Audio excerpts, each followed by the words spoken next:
Ladies, thank you so much for joining us. We are so excited to be speaking to you. Well, me, Eden. I firstly want to say thank you so much for your time. I realize that time is scarce, even though we are in lockdown. And I wanted to speak to you purely because you are beautiful ladies that have online communities or at least stores. So you're providing natural hair care products and accessories.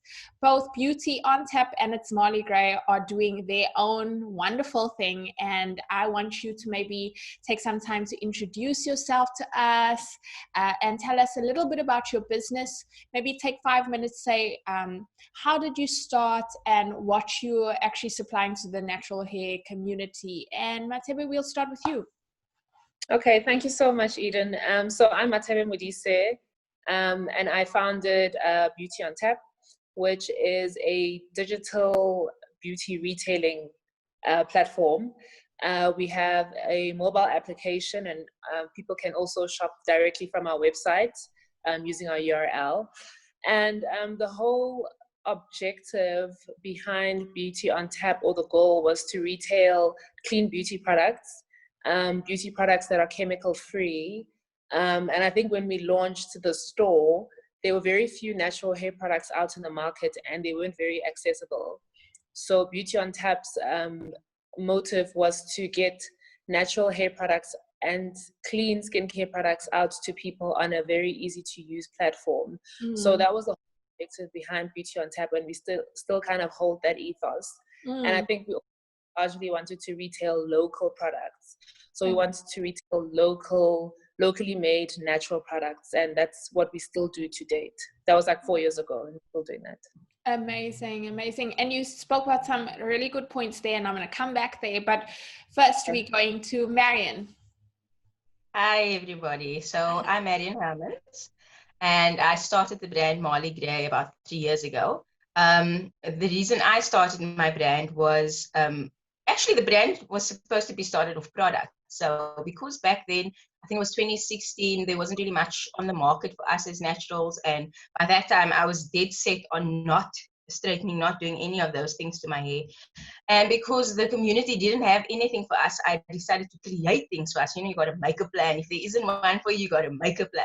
And that's what I did. So other than my products, I pushed that aside, and because I realized that regardless of how much you take care of your hair with products, you go to bed at night and you sleep on your cotton pillowcase, and what's the point? So I started sewing pillowcases, and then people were like, this is great, but I got to bed with my hair wet, and then I made waterproof pillowcases, and it just grew from there. My creativity, along with all the accessories that we don't have for natural hair, I wanted to provide that for everyone, because when we were straightening our hair, we had the flat iron, we had all these little accessories, but now we have deep conditioning caps, we have bonnets, we have drain cups, we have everything available to us. So there's no real reason why you don't embrace your natural journey. A lot of people say it's a lot of work. It's not a lot of work. Just get the things and the tools that make it easier. So that's actually what I wanted to provide to the community. The experience that I had with my natural hair and how difficult it was at first. And so I just wanted to make it easier for everybody else, which is why I created the brand, where you can kind of access all the things on my website that you need to continue with your journey. So yes. I love that so much. I was previously speaking to some amazing women as well, talking about our natural hair journey. And for me, it was trial and error. I've been natural for over 11, 12 years now. And I guess I had to figure out, okay, I can wear this scarf in the night. I can't, but there's no way that I could buy these things. And like you're saying, even with products, there was nothing, in Clicks, in Discam, or at least not Discam, because we weren't going to Discam, but Clicks, where I could buy, Pick and Pay that I could buy. And I love that both of you are wanting to make these things accessible. Please talk about, Mathebe, you spoke quite a few times about an easy to use platform. And what was some of the steps that you took to make it easy to use and accessible to the South African market? Because the South African market is very different in their and how they adapt to technology. Yeah. So, yeah, let's speak a bit about that. So, I mean, we launched our website 4 years ago, and at the time there was very, very little uptake in terms of people buying on e-commerce.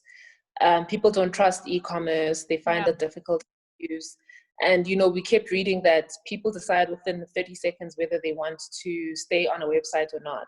Yeah. It takes looking and scrolling down and being like, actually, I don't want to be on this website. So we had to make sure that the website was attractive enough to keep people on longer than 30 seconds, which at that point, then people want to start browsing and looking through the website. So firstly, we had to make the website, you know, attractive and easy to use. People had to navigate the website easily to make them want to buy. Then we realized that a lot of people didn't want to make card payments. So people would come back or call or WhatsApp and say, I don't want to make payment with my credit card online. What other payment options do you have? And then we had to introduce direct bank transfer. And then obviously people came with the problem of, actually, I want to pay cash on delivery. And we're kind of trying to only solve for that now. So I think last week we launched pay on delivery with your card or cash on delivery for Joburg and Pretoria clients. So I think it's a constant adaptation game. And also we have to use WhatsApp Business for people who don't know how to use WhatsApp e-commerce. We kind of have to say, it's fine, you can order on WhatsApp and we'll process the order for you. So it's a constant game. We constantly have to adapt to make sure that we can cater to the South African market, because it's so different. Like, you can't compare South African e-commerce to American, because Americans are on, you know, they use online, and also our data is so expensive. So you have to kind of solve for all those issues. I love that we are going there, because it's one of the things that I'm really passionate about, being someone who works in marketing, in that I think people just assume that they can adopt an American kind of way of doing business, especially with regards to e-commerce and anything marketing related. And I think the key thing there is understanding your audience and how they want to be catered to. Exactly. So I love that you, and I also applaud South African business people and business women in this case, who've had to pivot and constantly change according to your audience's needs and requirements. And I saw when Mathebe was talking about the card payments and then not trusting the banking, Marion, you were like, yes. We really do have to adapt to a lot of people, because you really can't please everyone, and everyone will try and push you on something else. Oh, you've done this for us, but can you do this as well? And so you have to adapt all the time. Yeah. So let's talk about lockdown, because we're coming out of lockdown now, but I think the last few months have been crazy for South Africans. How has your business had to pivot or change to cater to the South African audience? Do you find that people were more online and interacting with you, maybe Marion? To be honest, okay, you know, the first month lockdown was lockdown for everybody. But as they opened up online sales and stuff, I think more people realized that that is the only way that they'll be able to access things in lockdown, to go online, to be able to trust whoever you're shopping from to send your goods to you, to understand that you need to pay that extra fee to get your goods to you, because it doesn't necessarily fall on us, because it comes out of our pocket. But lockdown for us, sales have increased quite a bit, and that has been great. So it's been quite intense, you know, trying to just jump and being able to work on your own, because now I don't have my staff with me. So, you know, rolling with the punches, it's been crazy, but we're still standing here. So yeah, lockdown has been interesting, yeah. But I mean, in terms of the store, we've already been running online. The one thing that was a bit of a knock for us was because we usually go out, if I can say, on the streets, because people want to see our products, they want to touch, they want to be able to talk to us and get advice about hair and so on. So we used to be very on the ground before lockdown. But not being able to see people and stuff has been a bit of an issue. But we have adapted to that, and we've made our consultations online. So we have WhatsApp consultations, Zoom consultations for people who need help with their hair.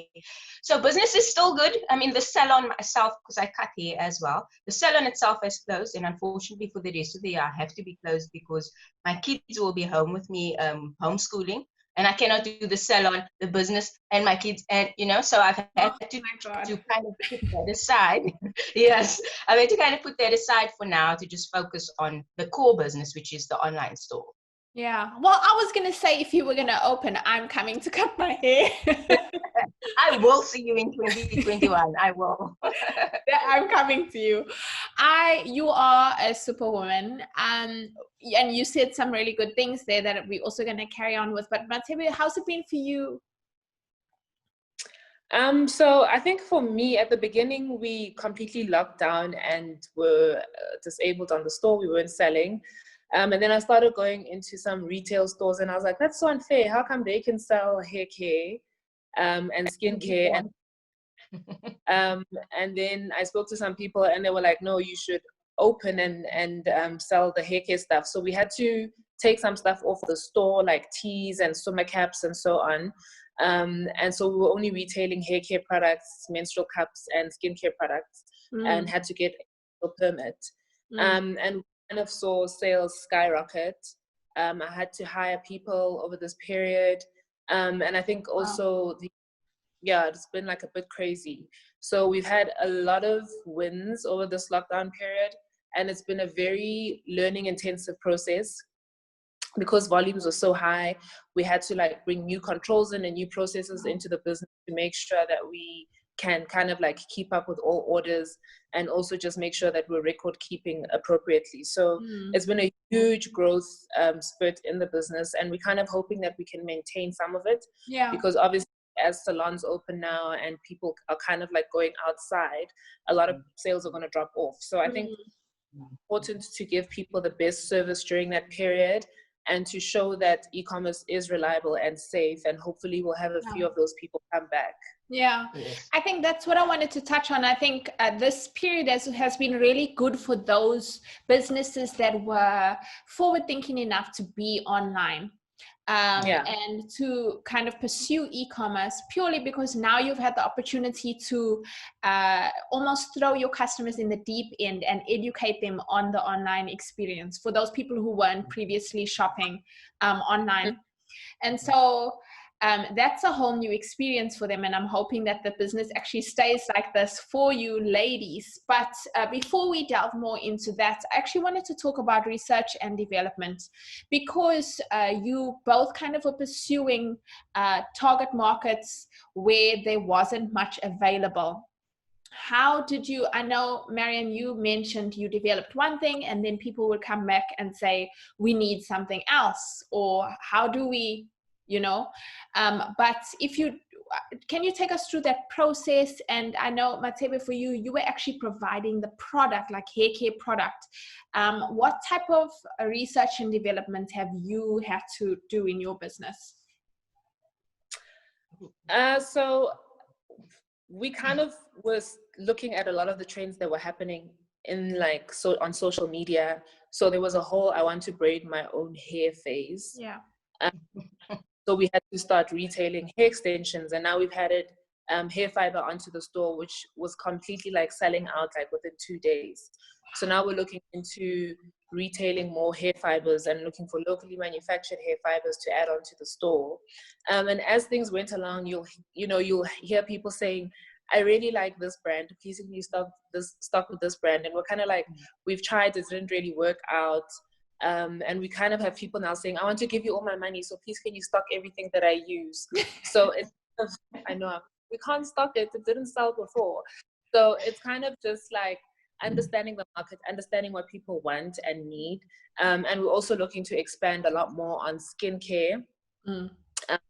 So I think having a community on social media and just having clients who consistently engage with you and give you feedback and tell you what they want is so great, because I think that's what put us a step ahead of a lot of people. Is people were like, Beauty on Tap, we know you're reliable, please can you stock hair fiber?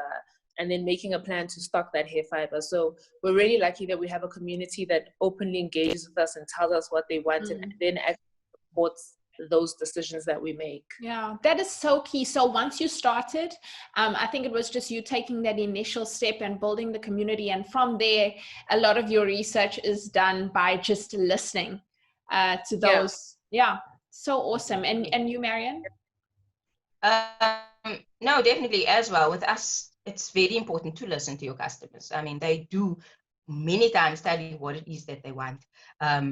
Staying abreast of the trends and things and knowing what it is. And for me also, I mean, knowing what I get up to while during a wash day. You as you see what you get up to, you understand what someone else needs. So it is important to listen and adapt.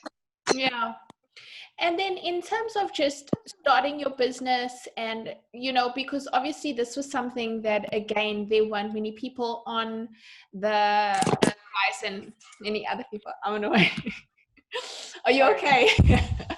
Good. Sorry, my battery's flat, so I'm just getting a charger. I'm good. No worries. I'm gonna start with my question again. But what I wanted to stay with was, in terms of starting your business, you both had to kind of make a cash injection or take a big leap. Can you tell us about that? What was the big step for you? How did you actually start in terms of money? Did you find that it was difficult to get funding or capital? Was that a barrier to entry for you? Yeah. So I own Beauty on Tap and I have a full-time job. And I think that has been a blessing in disguise because I've been able to fund the business entirely from my savings, and I haven't felt scared of taking risk because I know that there's something else that's backing me if things don't go well. So for me, like, all my savings have gone into Beauty on Tap. I continue to fund it myself. And I've been really lucky that the business kind of stands on its own now. And we recently launched our own Joburg deliveries. So we're doing our own deliveries now. I had to get a car, and that I think was the riskiest decision I've had to make ever. But hopefully it'll pay off. It's just, I became so frustrated with the courier companies that we're using. They were constantly losing packages, and they don't really care about the well-being of your business. So I thought, let me just do my own local deliveries. I'll know when orders are out. I'll know what happens to packages. So that's been a relief because it makes things so much better. So that's kind of like the riskiest thing that I've done. And the business has bought its own car, basically. It can fund it itself now. So I've largely funded it myself and, you know, kind of taken all the risks because I have something backing me. Wow. That is super inspiring. Also, just major management skills in terms of time management and finances. Having 2 jobs, wow. Yeah. It's a lot. No, definitely. And you, Marion, how was it for you? Because you started small, or how did it start? Okay, well, I was working at the university for more than 10 years, obviously just teaching, educating, which is something I really love. So in that time, that's when I started my hair trial, you know, testing my organic hair products on different people. I never left my job. I decided to kind of save some money. I started with as little as, I think it was 4,000 Rand I started with. I just put that away. And then each weekend I would sew a little something here, sew a little something there. So it really did come out of my pocket. Even till today, I always tell my husband, I don't think I would go and ask for funding because I want to be able to fund my own business. I don't want to be tied to anyone else. It's mine, you know.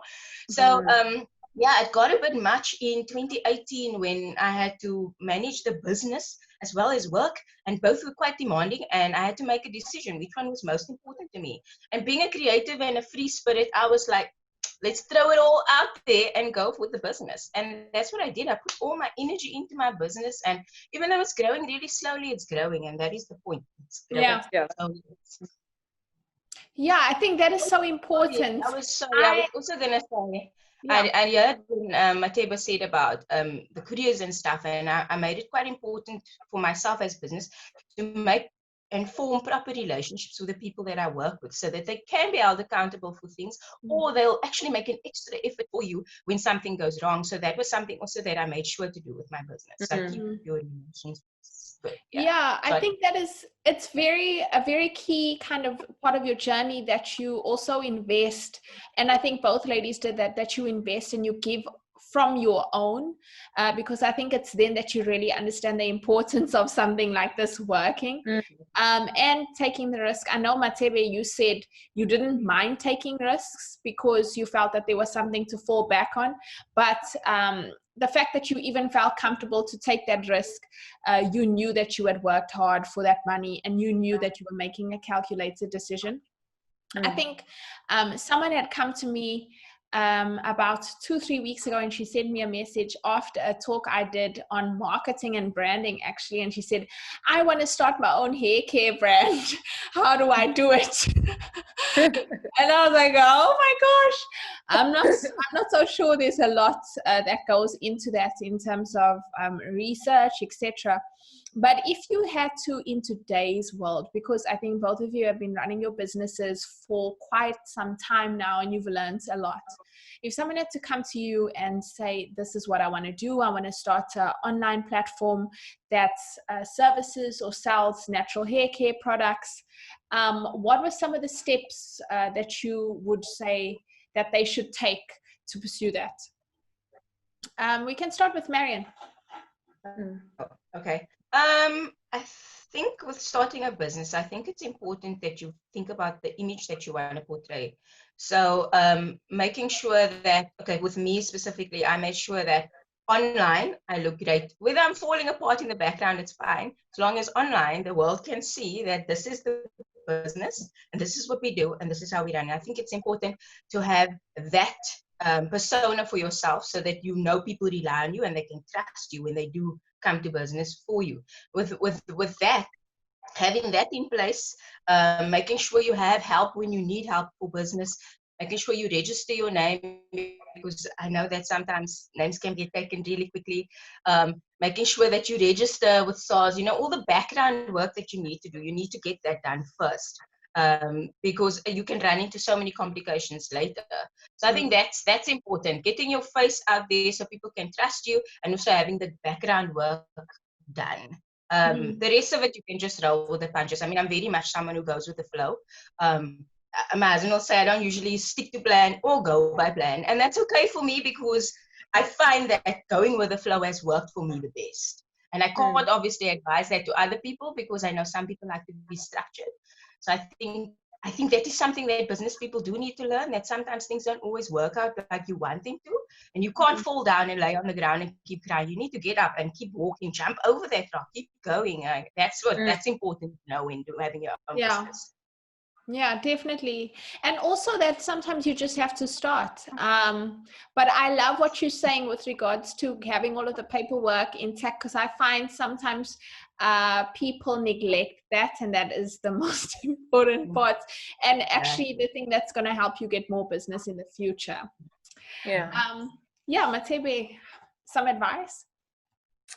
I think when we started off with like maybe 7 brands. I think 7 is even a lot, maybe like 5. And it's such a learning journey. And I think the most important thing is to be patient with your business. You're not going to become a millionaire in 1 year. And it's good to read stories about other businesses that have started to understand what the journey actually entails. Like I constantly read about, people who started hair care brands or e-commerce platforms like Yappy Chef or even Uber or TripAdvisor. And, once, the thread that comes through in all these startup stories is that it really takes long for your business to kind of like, really launch and start making money. So you really need to be patient with yourself, and you need to assess whether you're adding value. Like, what value are you adding to someone's life that they'll want to come back to your product or to your e-commerce store all the time? So just understand the value that you're creating and how you get that value to your customer well, quality-wise and quickly. And then also just be patient with what you're doing. Like we've had so many iterations of the store. We've had to change it so many times. We've changed our brand colors. That's just, we keep reinventing the brand. So just be patient and don't be stuck in your ways. Like always adapt to what's happening. Like trend and what people want changes every single day. Like people are talking about this hairstyle today, then they're talking about this makeup brand tomorrow. So just don't be stuck in your ways, adapt to what people want and be patient. Yeah. So on the back of that, don't be stuck in your ways. That's what people want.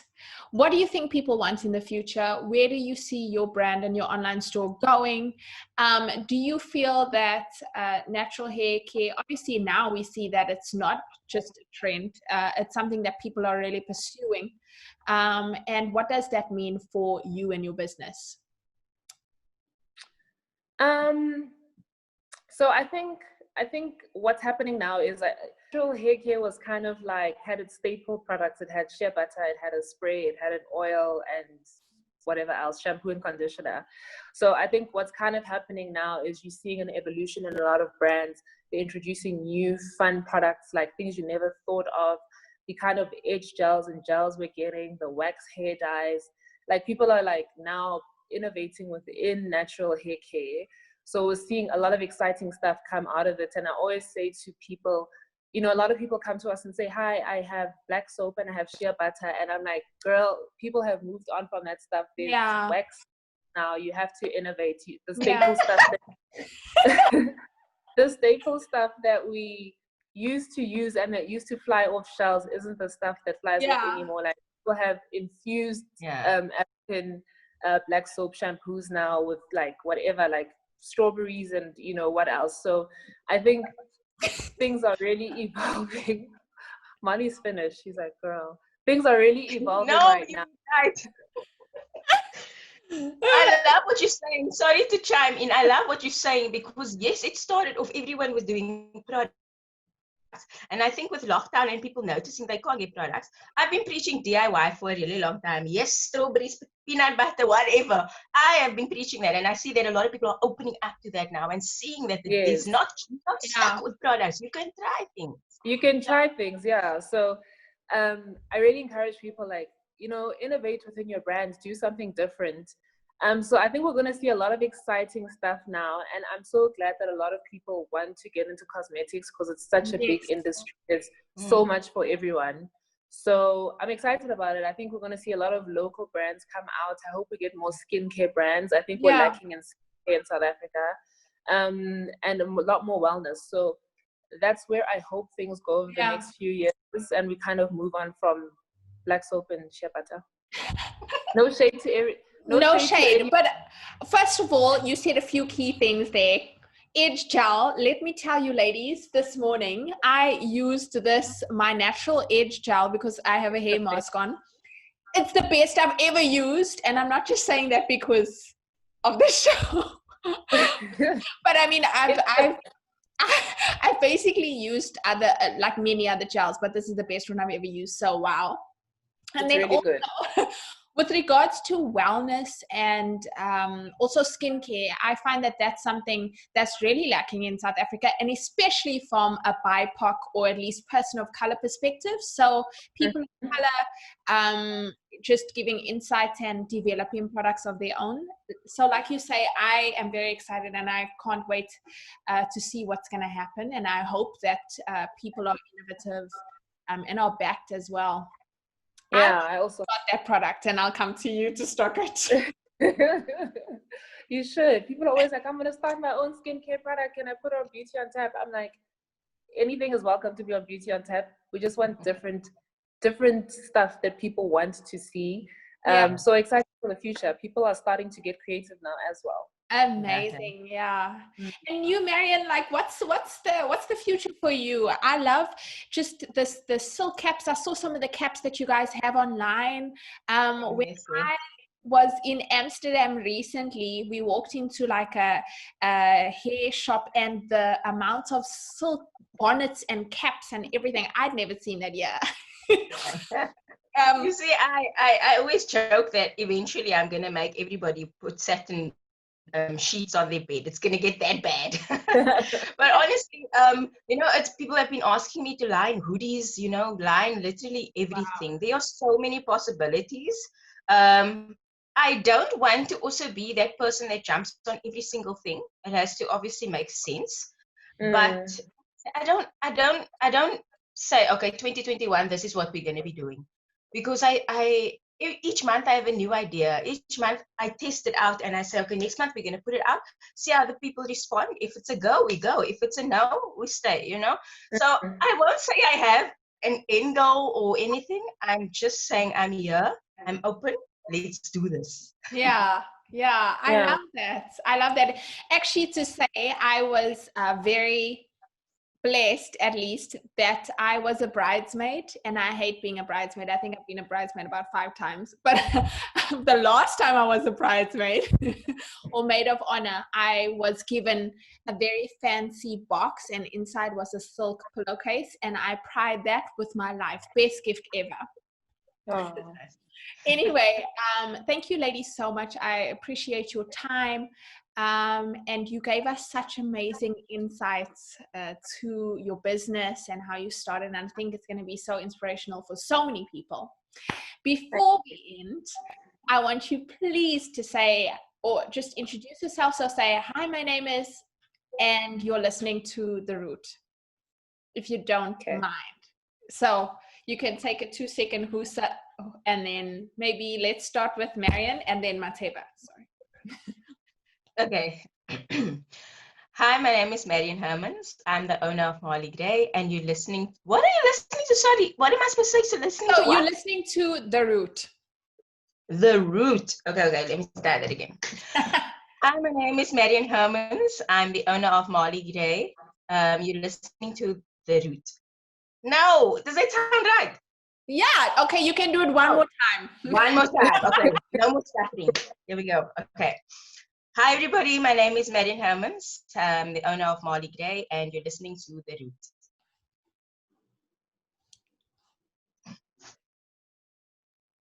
You can go, Mathebe. Okay. Hi, my name is Mathebe, and I'm the founder of Beauty on Tap, and you're listening to The Root. Amazing. Thank you. Thank you so much. Thank you as well.